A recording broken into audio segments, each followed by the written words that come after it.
இந்தியாவுல இப்ப நடக்கிற அந்த பிரம்மாண்டமான பொருளாதார வளர்ச்சிய பார்த்தா உலகமே வியந்து போகுதுல்ல. ஆனா அதே நேரத்துல ரொம்ப ஆழமா வேரூன்றிய சமூக ஏற்றத்தாழ்வுகளும் இங்க தொடர்ந்துகிட்டு தான் இருக்கு. ஒரு பக்கம் ஆச்சரியப்படுற அளவுக்கு வளர்ச்சி, இன்னொரு பக்கம் தொடரும் வறுமை. இது ரெண்டும் எப்படி ஒண்ணா பயணிக்குது? இந்த ஆய்வு தொகுப்புல முன்னேற்றத்துல இருக்கிற இந்த முரண்பாடுகளை பத்தி தான் ரொம்ப ஆழமா நம்ம அலசப் போறோம். சரி, இன்னைக்கு நாம என்னென்ன விஷயங்களை பார்க்க போறோம்னா, முதல்ல டிஜிட்டல் பொருளாதாரம், அடுத்து வளர்ச்சியில் இருக்கிற முரண்பாடு, மூணாவதா அதிகார ஏற்றத்தாழ்வுகள், அப்புறம் புலம்பெயர் தொழிலாளர்களோட நிலை, கூட்டு ஒடுக்குமுறை, கடைசியா சமத்துவமற்ற வளர்ச்சி. இந்த வரிசையில தான் இந்த விஷயங்களை நாம புரிஞ்சுக்க போறோம். முதலாவதா டிஜிட்டல் பொருளாதாரம் பத்தி பார்க்கலாம். அதாவது வெளியில ரொம்ப பிரம்மாண்டமா தெரியிற அந்த வளர்ச்சியை பத்தி. 1991ல கொண்டு வரப்பட்ட பொருளாதார சீர்திருத்தங்கள் உண்மையிலே இங்க ஒரு மிகப்பெரிய மாற்றத்தை ஏற்படுத்துச்சு. இந்தியாவோட மொத்த உள்நாட்டு உற்பத்தி, அதாவது ஜிடிபி, அடுத்த 30 வருஷங்களுக்கு தொடர்ந்து 6-7% வரைக்கும் வளர்ந்திருக்கு. இதனால ஐடி துறையும் சேவைத்துறையும் அபரிமிதமா வளர்ந்துச்சு. நடுத்தர வர்க்க மக்களோட எண்ணிக்கையும் ரொம்பவே அதிகமாச்சு. இது நிஜமாவே ஒரு மிகப்பெரிய பொருளாதார சாதனை தான், அதுல எந்த சந்தேகமும் இல்ல. சரி, இந்த பெரிய புள்ளி விவரங்களை எல்லாம் நம்ம அன்றாட வாழ்க்கையோட கொஞ்சம் பொருத்தி பார்ப்போமா? ஜஸ்ட் ஸ்டைல் மாதிரி தளங்கள்ல நாம பார்க்குற அந்த டிஜிட்டல் பிசினஸ் லிஸ்டிங்ஸ் இதை தான் காட்டுது. திருநெல்வேலியில இருக்கிற மலையரசி உணவகமா இருக்கட்டும், இல்ல சென்னையில ஈகாட்டு தாங்கல்ல இருக்கிற மலையரசி பவுடர் கோட்டிங் மற்றும் அதை சுத்தி இருக்கிற கார்ப்பரேட் ரியல் எஸ்டேட் ஆலோசகர்களா இருக்கட்டும், இது எல்லாமே 24 மணி நேரமும் இயங்குற சேவை பொருளாதாரத்தோட அசுர வளர்ச்சியை தான் நமக்கு காட்டுது. சுருக்கமா சொல்லணும்னா, நாம இப்போ ரொம்பவே நவீனமான டிஜிட்டல் முறையில இணைக்கப்பட்ட ஒரு பொருளாதாரத்துல வாழ்ந்துட்டு இருக்கோம். ஆனா இதுக்கப்புறம் தான் ஒரு ட்விஸ்ட் இருக்கு. அடுத்து நம்ம பார்க்க போறது வளர்ச்சியில இருக்கிற முரண்பாடு, அதாவது ரொம்ப வெளிப்படையா தெரியிற அந்த பிளவு. நிதி ஆயோக் வெளியிட்ட பல பரிமாண நறுமை குறியீட்டு தரவுகள் ஒரு தெளிவான யதார்த்தத்தை நமக்கு சுட்டிக்காட்டுது.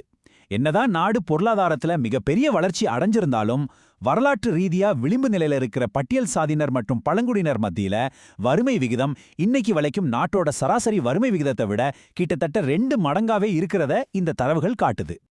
இப்போ நம்ம முன்னாடி இருக்கிற ரொம்ப முக்கியமான கேள்வி என்னன்னா, இவ்வளவு பொருளாதார வளர்ச்சி நடந்தும் அந்த வளம் ஏன் இன்னும் அடித்தட்டு மக்களை முழுசா போய் சேரல? இதற்கான விடையை தான் இப்போ ஆய்வாளர்களோட பார்வையிலிருந்து நாம தேடப் போறோம். அடுத்ததா அதிகார ஏற்றத்தாழ்வுகள், அதாவது சமூக படிநிலைகள் எப்படி உருமாறி இருக்கு அப்படிங்கறத பத்தி புரிஞ்சுக்கலாம். இந்த விஷயத்த ஆய்வாளர்கள் எப்படி விளக்குறாங்கன்னு கொஞ்சம் ஆழமா கவனிச்சிங்கன்னா, பழைய கிராம பொருளாதாரத்துல எப்படி ஆதிக்க சாதி நிலச்சுவாந்தார்கள் அதிகாரம் செலுத்தினாங்களோ, அவங்க இப்போ புதிய பொருளாதாரத்துல தொழிற்சாலை உரிமையாளர்களா மாறி இருக்கிறாங்க. அதே நேரத்துல அன்னைக்கு விவசாய கூலிகளா இருந்த ஒடுக்கப்பட்ட மக்கள் இன்னைக்கு எந்த பாதுகாப்பும் இல்லாத முறைசாரா தொழிற்சாலை தொழிலாளர்களா மாறி இருக்கிறாங்க. இதை புரிஞ்சிக்க ஒரு சிறந்த உதாரணம், தமிழ்நாட்டுல கடலூர்ல இருக்கிற ரசாயன தொழிற்சாலைகள்ல விலங்கு எலும்புகளை சுத்தம் செய்யற அந்த அபாயகரமான வேலைகளை யாரு செய்யறாங்க அப்படிங்கறத பார்த்தாலே இந்த அதிகார ஏற்றத்தாழ்வு ரொம்ப தெளிவா புரியும். இதோட அடுத்த கட்டமா ரொம்பவே பாதிக்கப்படுற புலம்பெயர் தொழிலாளர்களோட நிலையை நாம பார்க்க போறோம். இவங்களோட பயணத்தை கொஞ்சம் கவனிச்சு பாருங்களேன். ஜார்க்கண்ட் மாதிரி கிழக்கு மாநிலங்கள்ல இருந்து பழங்குடியின மக்கள் தங்களோட சொந்த ஊரை விட்டுட்டு ரொம்ப தூரத்துல இருக்கிற தொழில் நகரங்களுக்கு இடம்பெயர்றாங்க. கேரளாவோட தேயிலை தோட்டங்களா இருக்கட்டும், இல்ல தமிழ்நாடோட ரசாயன தொழிற்சாலைகளா இருக்கட்டும், இவங்க அங்க தினக்கூலிகளாவும் கான்ட்ராக்ட் தொழிலாளர்களாவும் எந்தவித அடிப்படை பாதுகாப்பும் இல்லாம தான் வேலை செய்றாங்க. இப்படி இடம்பெயர்ற தொழிலாளர்களோட அந்த உள்நாட்டு அந்நியத்தன்மையை பெருநிறுவனங்கள் தங்களுக்கு எப்படி சாதகமாக்கிக்கிறாங்கன்னு பாருங்களேன். உள்ளூர் மொழி தெரியாதது, சொந்தக்காரங்களோட ஆதரவு இல்லாதது, இப்படி இவங்களோட பலவீனங்களை நிறுவனங்கள் தங்களுக்கு ஏத்த மாதிரி பயன்படுத்திக்கிறாங்க. வெறும் 40-70 பேர் வரைக்கும் ஒரே அறையில ரொம்ப நெரிசலா தங்க வைக்கப்படுறாங்க. உள்ளூர் ரேஷன் நலத்திட்டங்கள் எதுவும் இவங்களுக்கு கிடைக்கிறதில்ல. இதுல மிக முக்கியமான விஷயம் என்னன்னா, உள்ளூர் தொழிலாளர்களோட ஊதியத்தை குறைக்கிறதுக்காகவே இந்த வெளியூர் தொழிலாளர்களை ரொம்ப கம்மியான சம்பளத்துல அதீத சுரண்டலுக்கு ஆளாக்குறாங்க. சரி, இப்ப நாம கூட்டு ஒடுக்குமுறை அப்படிங்கிற ஒரு முக்கியமான கருத்தாக்கத்தை பத்தி பார்க்க போறோம். இது பாதிப்புகளோட சந்திப்புன்னு கூட சொல்லலாம். இங்க நம்ம கட்டாயம் தெரிஞ்சுக்க வேண்டிய ஒரு முக்கியமான வார்த்தை இருக்கு. அதுதான் ஒருங்கிணைந்த ஒடுக்குமுறை, இல்லனா காஞ்சுகேட்டட் அப்ரெஷன். அதாவது சாதி அல்லது இனத்தோட அடிப்படையில் நடக்கிற சமூக பாகுபாடும் வர்க்கத்தோட அடிப்படையில் நடக்கிற பொருளாதார சுரண்டலும் ஒன்னா சேரும்போது அது ஒரு பயங்கரமான ஒடுக்குமுறையா மாறுது. நவீன முதலாளித்துவம் பழைய ஏற்றத்தாழ்வுகளை எல்லாம் அப்படியே தூக்கி போடுறது இல்ல, மாறா அதெல்லாம் தன்னோட லாபத்துக்காக ரொம்பவே நுட்பமா பயன்படுத்திக்குது அப்படிங்கிறத இந்த ஆய்வுகள் ரொம்ப தெளிவா எடுத்து வைக்குது. இந்த ஒருங்கிணைந்த ஒடுக்குமுறைக்கு ஒரு சிறந்த உதாரணம் சொல்லணும்னா, இந்தியாவுல பெண்களுக்கிடையேயான ஊதிய ஏற்றத்தாழ்வு பத்தி நடத்தப்பட்ட இந்த ஆய்வு முடிவுகளை சொல்லலாம். ஜாதி, வர்க்கம், பாலினம் இது மூணும் ஒன்னா சேர்ந்து ஒடுக்கப்பட்ட சாதி மற்றும் பழங்குடியின பெண்களை பொருளாதார ரீதியா எவ்வளவு கடுமையா பாதிக்குது அப்படிங்கறத இது ரொம்ப அப்பட்டமா நமக்கு காட்டுது.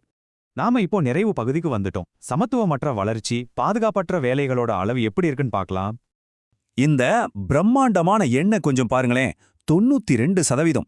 அதாவது இந்திய தொழிலாளர் படையில 92% மக்கள் முறையான சமூக பாதுகாப்பு, வேலை உத்தரவாதம் இப்படி எதுவுமே இல்லாத பாதுகாப்பற்ற வேலைகள்ல தான் ஈடுபட்டுட்டு இருக்காங்கன்னு தரவுகள் ரொம்ப ஆணித்தரமா சொல்லுது.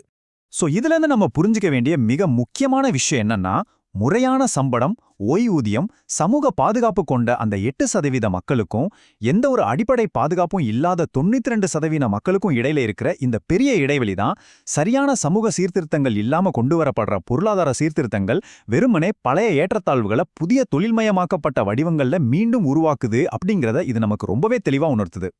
இறுதியா டாக்டர் B.R. அம்பேத்கர் கேட்ட ரொம்ப ஆழமான ஒரு சிந்திக்க வைக்கிற கேள்வியோட இந்த விளக்கப்பதிவை நாம நிறைவு செய்வோம்.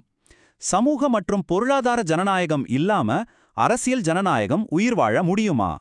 முறையான சமூக சீர்திருத்தங்கள் இல்லாம நாம அடையிற இந்த அபரிமிதமான வளர்ச்சி உண்மையிலேயே யாருக்கானது? கொஞ்சம் சிந்திச்சு பாருங்க.